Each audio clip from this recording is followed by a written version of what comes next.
Vitamin A, D, E, K சத்துக்களுடன் Mister Gold refined sunflower oil. AGS Kalpathi S Aghoram வழங்கும் தளபதி விஜயின் the greatest of all time September 5 முதல் திரையரங்குகளில்.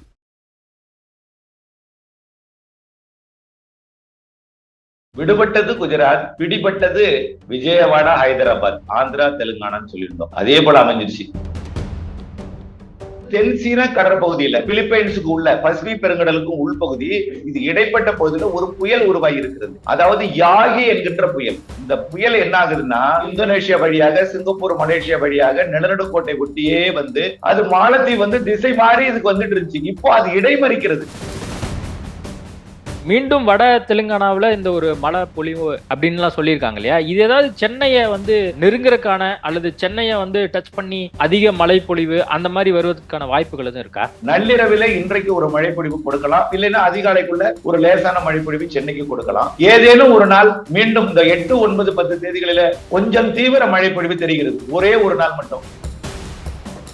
இப்போ விநாயகர் சதுர்த்தி வரப்போகுது. நிறைய பேர் பாத்தீங்கன்னா வெளியே விநாயகர் சிலை எல்லாம் ஊர் முழுவதும் வச்சிருப்பாங்க. அவங்களுக்கு ஒரு அலர்ட்டா நம்ம ஒரு மழை அப்டேட்டை கொடுக்கறதா இருந்தா என்ன அப்டேட் கொடுக்கலாம்? எல்லா மாவட்டங்களுக்குமே இப்பொழுதைக்கு ஒரு பெரிய அளவிலே மழை இல்லை, இருக்காது. அதாவது 7ஆம் தேதிக்கு மேல மேற்கு தொடர்ச்சி மலையில ஆங்காங்கே பெய்ய போகிறது. அதுவும் நாள் முழுவதும் பெய்யாது. அரை மணி நேரம் பெய்து விட்டு ஓய்ந்து விடும். அரை மணி நேரம் பெய்து விட்டு அப்படியே அடுத்தடுத்த ஊர்களுக்கு போய் செயலிழந்து போய்விடும்.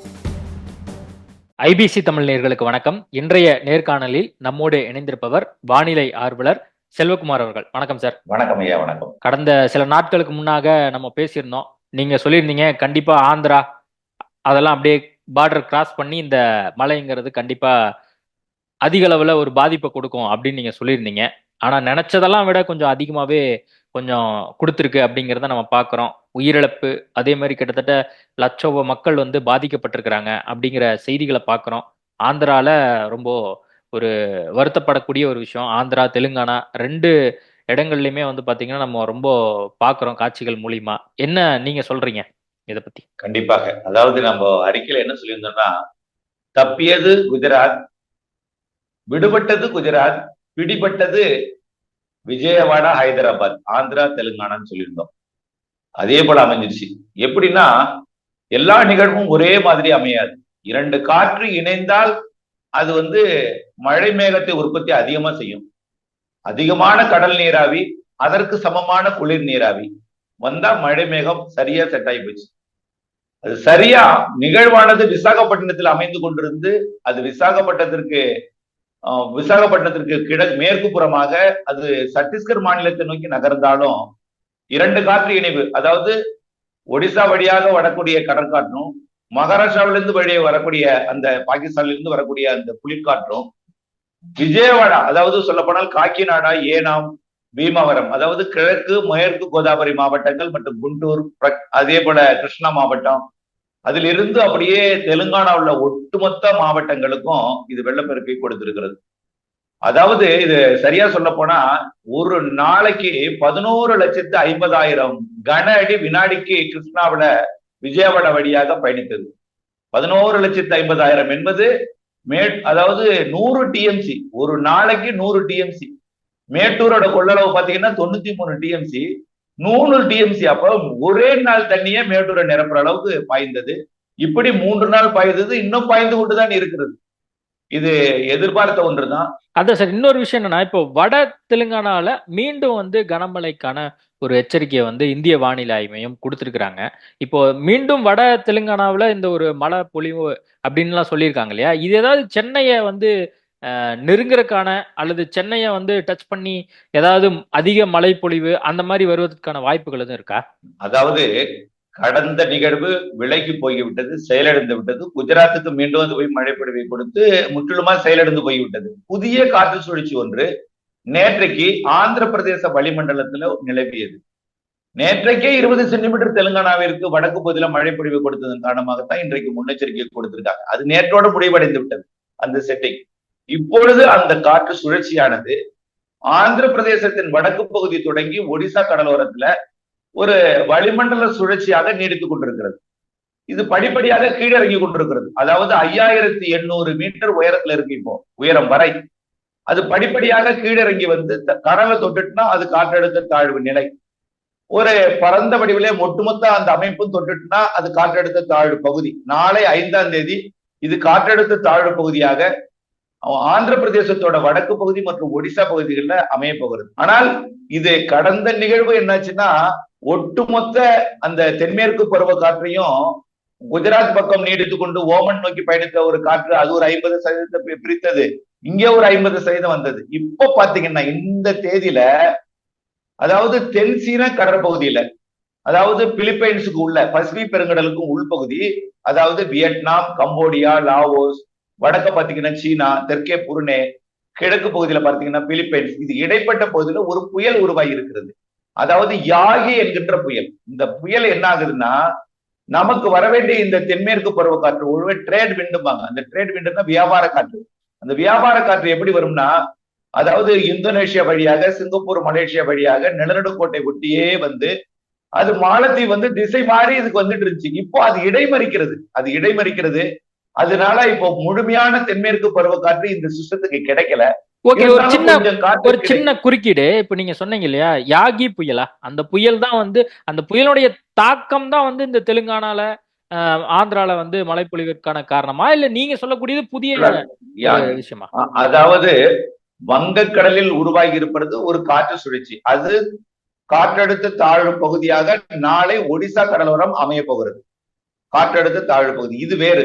ஏற்கனவே ஒரு நிகழ்வானது பசிபிக் பெருங்கடல்ல உருவாகி தென்சீன கடற்பகுதிக்குள்ள வந்து அது யாகி என்கின்ற ஒரு தீவிர புயலாக உருவெடுத்து அதீத மழைப்பொழிவு, அதாவது இப்ப ஆந்திர பிரதேசத்துல பெய்த மழைப்பொழிவை விட அதீத மழைப்பொழிவு வியட்நாம், கம்போடியா போன்ற ஏரிகள் நிறைந்த நாடுகள்ல பொழிய போகிற அந்த அமைப்பாக வருது.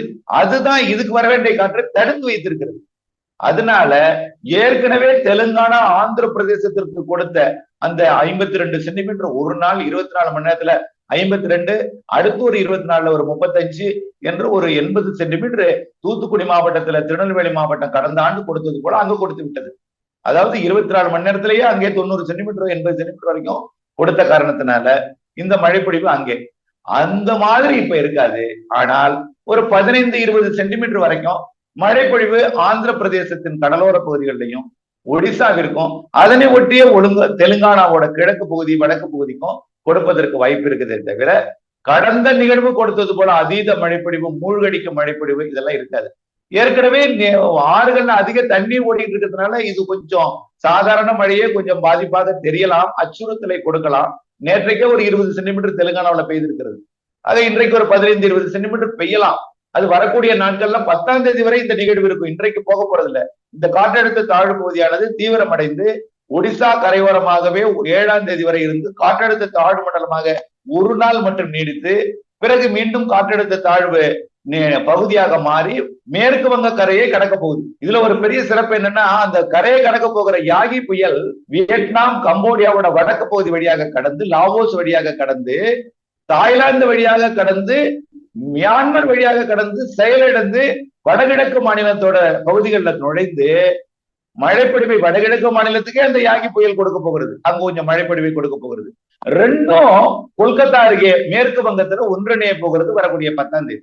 ரெண்டும் ஒன்றிணைந்து வட இந்தியாவோட இமயமலை ஒட்டிய மாநிலங்களாகிய பீகார், ஜார்க்கண்ட், மேற்கு வங்கம், அப்படியே உத்தரப்பிரதேசம் வழியாக வரக்கூடிய 13-14 தேதிகள்ல பயணிக்க போகிறது. தவிர இதனால தமிழ்நாட்டுல ஒரு பெரிய மழை இருக்காது. சென்னையை பொறுத்த வரைக்கும் நீங்க கேட்டதுக்கான பதில் என்னன்னா, வரக்கூடிய, அதாவது இன்றைக்கு நேற்று போல இன்றைக்கும் மழை இருக்கும். நேற்று முன்தினம் வந்து நள்ளிரவு மழைப்பொழிவு கொடுத்தது 5 சென்டிமீட்டர் அதிகபட்ச மழை. நேற்றைக்கு 3 சென்டிமீட்டர் மழைப்பொழிவு கொடுத்தது. அதாவது இந்த வானகரம் உள்ளிட்ட புறநகர் பகுதிகளில் கொடுத்தது. உள்பகுதிகளில் நனைக்கும் மழைப்பொழிவு, அடையாறு போன்ற பகுதிகளில் நனைக்கும் மழைப்பொழிவு, லேசான மழைப்பொழிவு கொடுத்தது.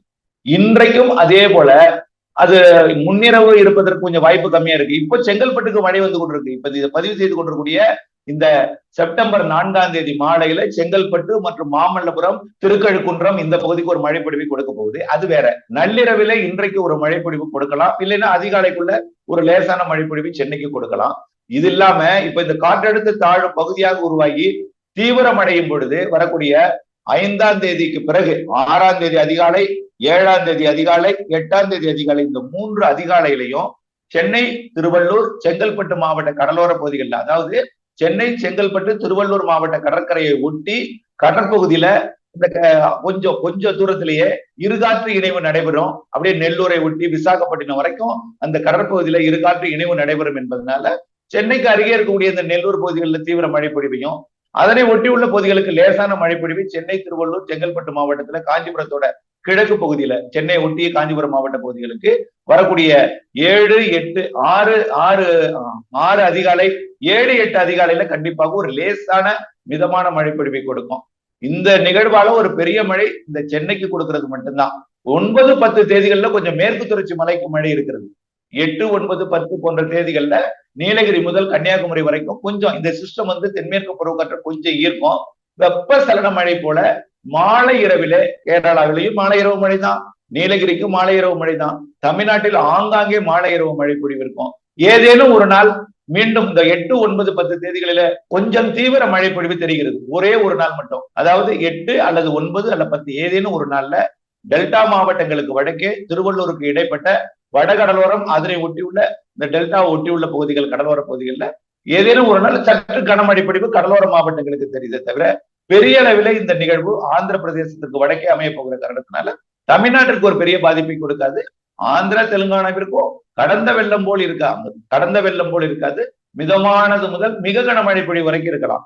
அது அதீத கனமழை பொழிவு முதல்ல கொடுத்ததெல்லாம் 52ங்கிறது மிக மிக மோசமான மழைப்பொழிவு, 52 சென்டிமீட்டர்லாம். அந்த மாதிரி மழைப்பொழிவு இது கொடுக்கும். ஓகே சார், இப்போ நீங்க சொன்னது பாத்தீங்கன்னா இப்போ 5, 6, 7, 8 அந்த தேதிகளில் மழை பொழிவதற்கான வாய்ப்புகள் இருக்குன்னு சொல்றீங்க. இப்போ சென்னை வானிலை ஆய்வு மையம் என்ன சொல்லியிருக்காங்க, 5ஆம் தேதி வாக்குல ஒரு காற்றழுத்த தாழ்வு பகுதி உருவாக்கக்கூடும் அப்படின்னு சொல்லி அவங்க கணிச்சிருக்கிறாங்க. அந்த ஒரு கணிப்பினாலதான் இந்த ஒரு சம்பவங்கிறது, தொடர்ச்சியான போக்குங்கிறது நடக்குது அப்படின்னு புரிஞ்சுக்கலாமா?